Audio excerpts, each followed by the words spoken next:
காரிமங்கலம் ஸ்ரீ அஷ்டவாராகி அம்மன் கோவிலில் தேய்பிறை பஞ்சமி சிறப்பு பூஜை.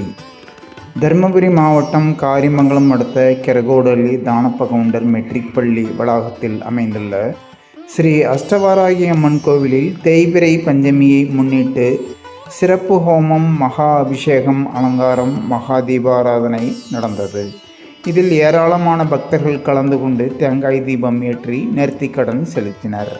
அனைவருக்கும் கோவில் நிர்வாகம் சார்பில் வளையல், மஞ்சள், குங்குமம் மற்றும் அன்னதானம் வழங்கப்பட்டது.